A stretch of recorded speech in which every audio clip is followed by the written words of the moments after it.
Greetings from not Tokyo, my dear friends. This is Daisuke, and I hope all of you are doing very well today. I am just traveling for work, and so I'm out of Tokyo at the moment. I'm in a hotel room right now, and so I don't have the opportunity to make a video in my Tokyo apartment in front of my shelves or anything like that. So I apologize for the strange background. I hope you're doing well and that you're watching a lot of films. And just to let you know that as soon as I return to Tokyo at the end of the week, I will try to upload more videos.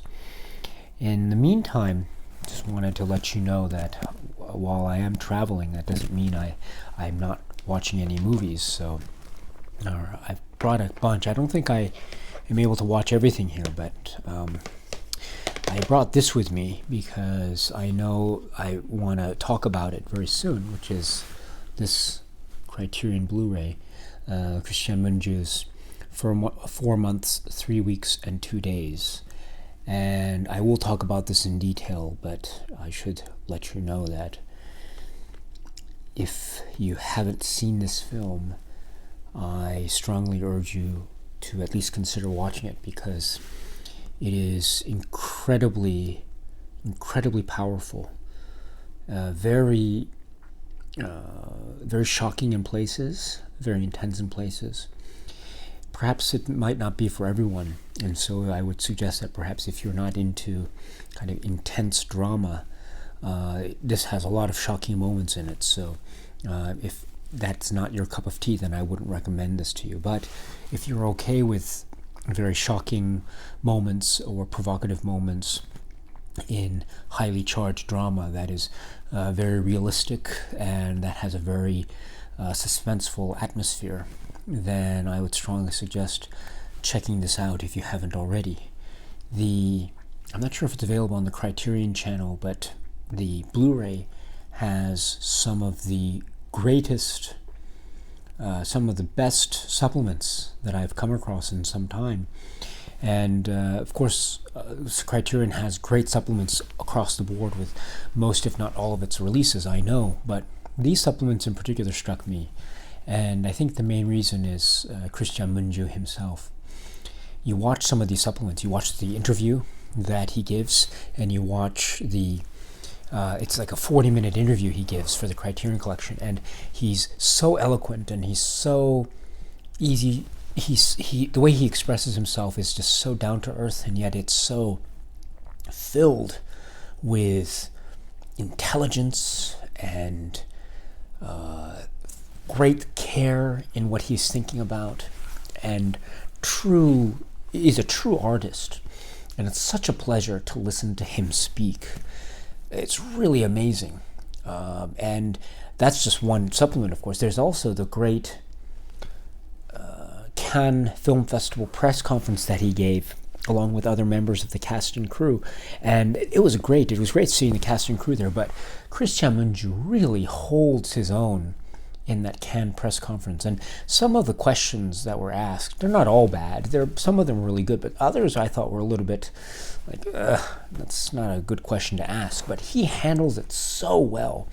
Christian Mungiu handles the questions with such grace and such politeness, and again with such a genuine intelligence that is undeniable.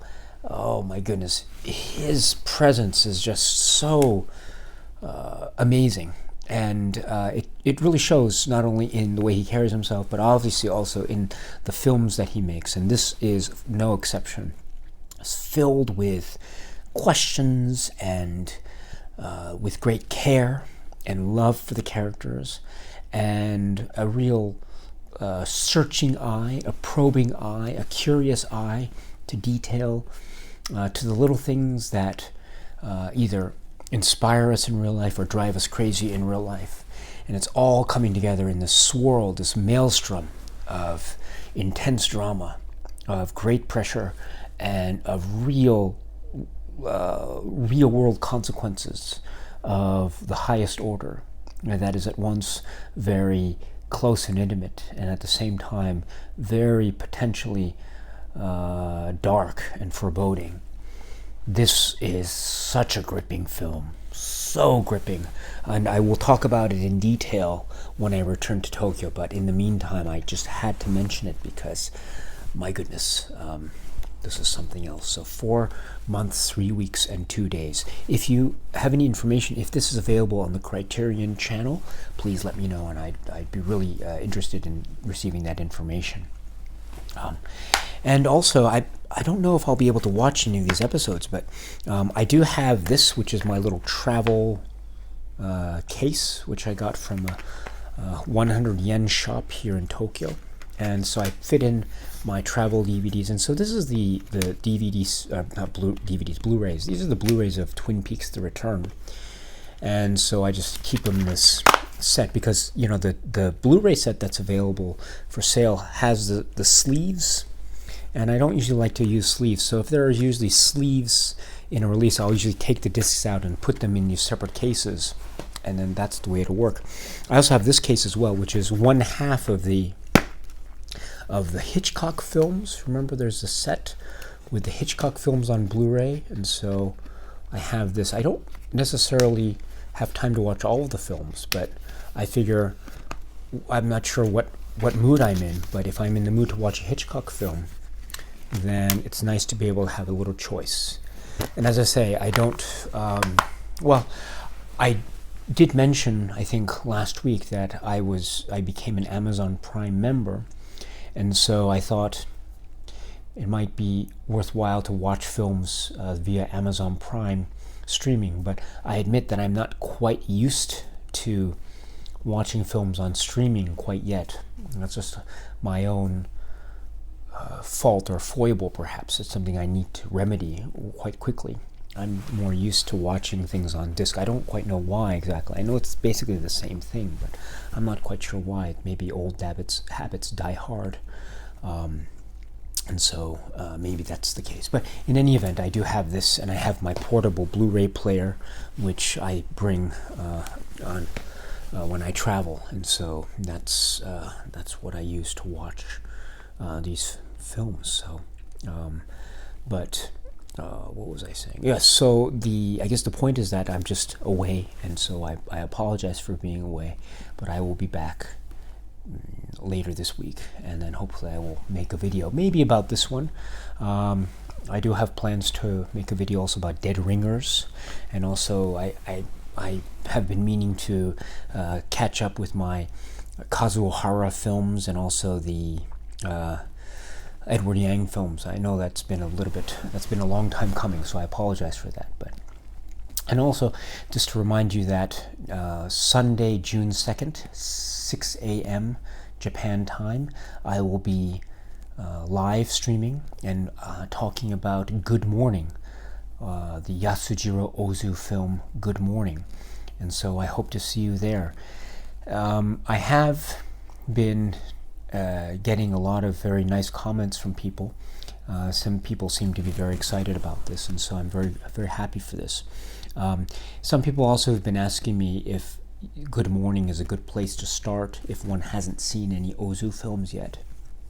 And I would say that my answer to that would be, I think any film by Ozu is a good place to start. I don't know if that makes sense, but I can't think of a film that... See, they're all so good. They're all so good that it's hard to pick one to start with. I mean, I could say Good Morning is a good place to start.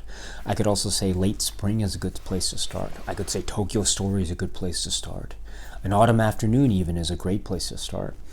Even though that's his quote-unquote last film, I don't see it necessarily as a place where one needs to end one's Ozu journey. I think it's even a fine and fitting starting point as anything else.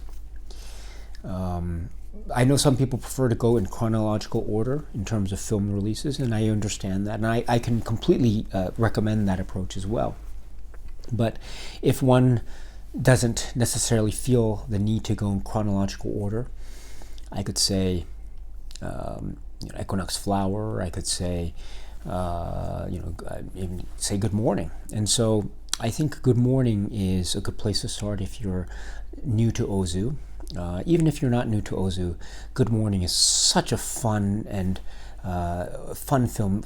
Such an easy film to watch and rewatch. You know what I mean? And it just puts a smile on my face every time I watch it. So it'll be so fun to talk with you about that. What I plan to do is I plan to put up a video beforehand, just giving my preliminary thoughts about Good Morning, just as a means to maybe set up a couple questions, maybe try to frame the conversation going forward, maybe talk about the supplements in a little bit of detail, but not too much, but maybe try to pose some questions that we can then talk about in the later live stream. So look out for that preliminary video on Good Morning. Maybe it'll come maybe a couple days before the scheduled live stream event, so maybe Thursday or Friday of next week, I'm not sure, but let's keep a lookout for that, and hopefully from there we can have some nice conversations about Yasujiro Ozu's Good Morning. Again, the live stream is going to be Sunday, June 2nd, 2019 at 6 a.m. Tokyo time. So I hope to see you there, and if not, then that's okay. What I'd like to do is maybe I'll make this into a regular thing so that we can actually have a little live film club on YouTube. I think that might be an interesting idea.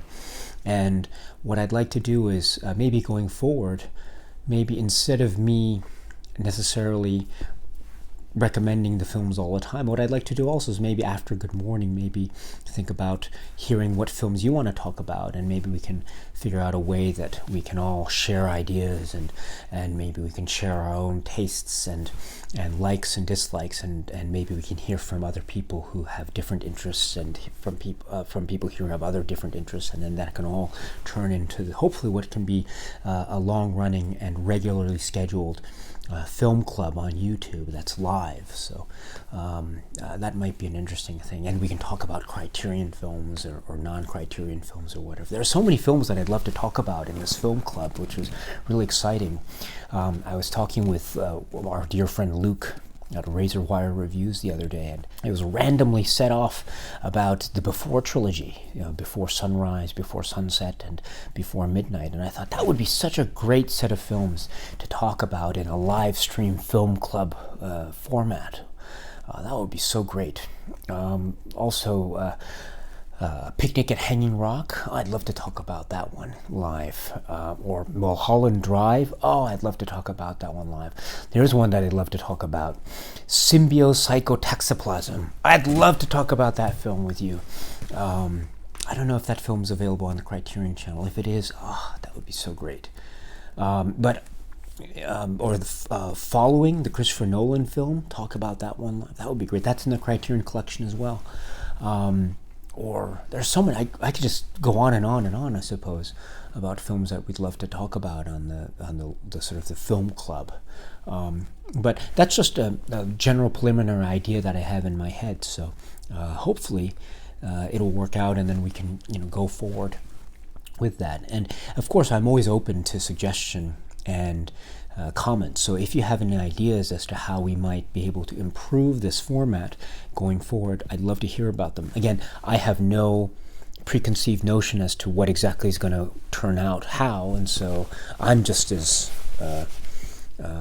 new to this format as everyone else is. So maybe you have more experience with this kind of live film club, kind of live stream chat, and so if that's the case, I'd love to hear your ideas, and maybe we can go from there. So that would be really great. I'd really appreciate that. I don't know if I'd be able to talk about Twin Peaks though, because Twin Peaks is so sprawling, and I think it's a little bit difficult to confine that to a live stream. But I could think of a lot of other Criterion films that I could talk about, or I'd love to talk about with you, and just get your ideas and feelings and instincts and momentum, and just learn from you, and to get your reactions live as they emerge. So anyway, that's just a general sense of my feelings, and hopefully you get a sense of how excited I am about it, because I'm very excited to talk about these films live with you. It gives me a much more interactive feel to it, which I think is something that I've been looking forward to for a long time. So hopefully it'll work out. But as with everything, my friends, this is not a one-way street. So if you want to contact me and let me know any ideas you might have that might help to streamline this process or streamline this format, please, I'd love to hear about it, and and just to have a conversation with you. Or if you just want to talk to me about a film that you've seen, that would be just as cool. So okay, my friends, so with that, again, the invitation is open to you to join me and hopefully others on Sunday, June 2nd, 2019, 6 a.m. Tokyo time, where we will talk about Good Morning, Yasujiro Ozu's Good Morning. So please join me then. In the meantime, if you have any thoughts or comments about any films you might have seen, anything you want to recommend to me and to many others in the group here, or the viewers here, please let us know, and I, for one, would love to hear about it. If you're a new viewer and you want to just touch base with me, say hello, please do so, and I'd be very happy to have a conversation with you and a discussion with you about your favorite films and what films you think are worthwhile to discuss. That's it. So thank you very much for your time, as always, and until we meet again, my friends, please keep watching a lot of great movies, and I look forward to seeing you again very soon. Please take good care of yourselves and your family and friends and loved ones, and please be safe, and please be happy. And once all that is out of the way, of course, please keep watching a lot of great movies. Take care, my friends. Cheers.